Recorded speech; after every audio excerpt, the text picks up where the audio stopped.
कहीं हमारे कपड़ों में दाग न लग जाए। कपड़ों में दाग लग गया तो धोने वाला उस दाग को निकाल देगा, लेकिन अगर जीवन में दाग लग गया तो उसे तुम कैसे भी निकाल नहीं पाओगे। सारे दागों को निकालने का काम भागवत कथा ही करती है। इसलिए बैठकर कथा प्रेम से श्रवण करें। बैठ जाइए और 7 दिन का लाभ प्राप्त कीजिए। आइए सर ढगले और बोलें पहला श्लोक।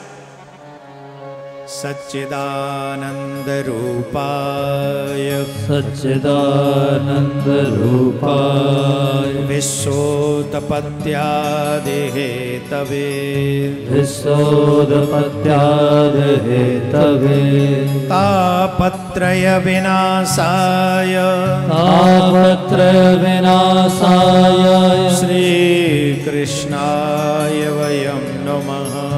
श्री कृष्णाय वयं नमः। श्री कृष्णाय वयं नमः। श्री कृष्णाय वयं नमः।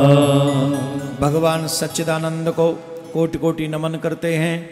उनको नमन करके हम भागवत को प्रारंभ करते हैं। भागवत के प्रथम स्कंद में 19 अध्याय हैं। प्रश्नों के साथ 24 अवतारों का वर्णन किया गया है। द्वितीय स्कंद में 10 अध्याय हैं जिसमें सद्यो मुक्ति क्रम मुक्ति का वर्णन किया गया है।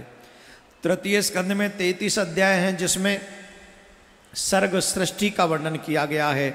नारायण की नाभि से कमल, कमल में से ब्रह्मा, और ब्रह्मा जी के द्वारा महाराज मनोरानी शत्रुपा इत्यादि का वर्णन किया गया है। चतुर्थ स्कंद में 31 अध्याय हैं जिसमें चारों धर्मों का वर्णन है, विसर्ग लीला का वर्णन है। किसी भी तरीके से अपने धर्म की सुरक्षा करना ही हम सबकी, उस धर्म को आगे बढ़ाने की हम सबकी जिम्मेदारी है।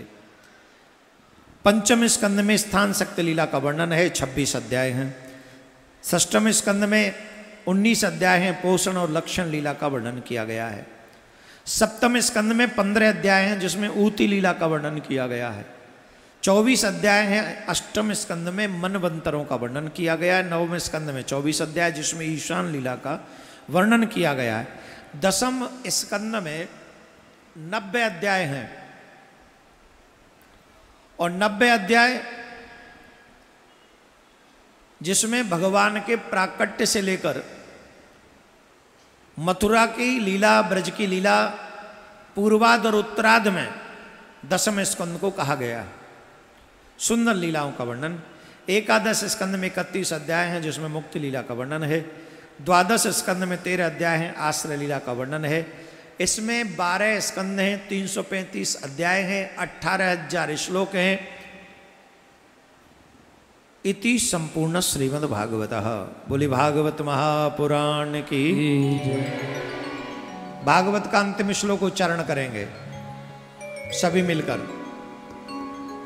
नाम संकीर्तनम यस्य, नाम संकीर्तनम यस्य सर्व पाप प्रणाशनम, सर्व पाप प्रणाशनम, प्रणामो दुःख समना, प्रणामो दुःख समना, तम नमामि हरिं परम, तम नमामि हरिं परम, तम नमामि हरिं परम, तम नमामि हरिं परम। व्यासी महाराज ने अंतिम श्लोक में कहा है, हे कलयुग के लोगों, तुम्हारे लिए मुक्त होने का सरल मार्ग है, भगवान के नाम से प्रीति कर लो।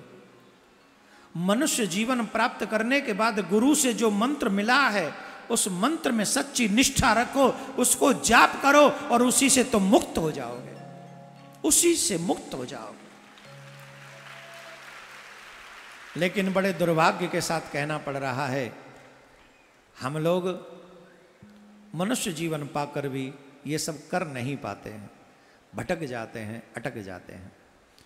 हम सबसे आग्रह करेंगे, आप लोग 7 दिन से हम आपको कथा सुना रहे हैं, हमारा स्वभाव थोड़ा सा ऐसा ही है। हम सिर्फ आपके घर में धर्म को जिंदा देखना चाहते हैं और हमारा कोई उद्देश्य नहीं। हम आपके बच्चों का कल्याण चाहते हैं, हमारा और उद्देश्य नहीं। आपके परिवार में बुजुर्ग सुखी रहें, यही हमारा उद्देश्य है।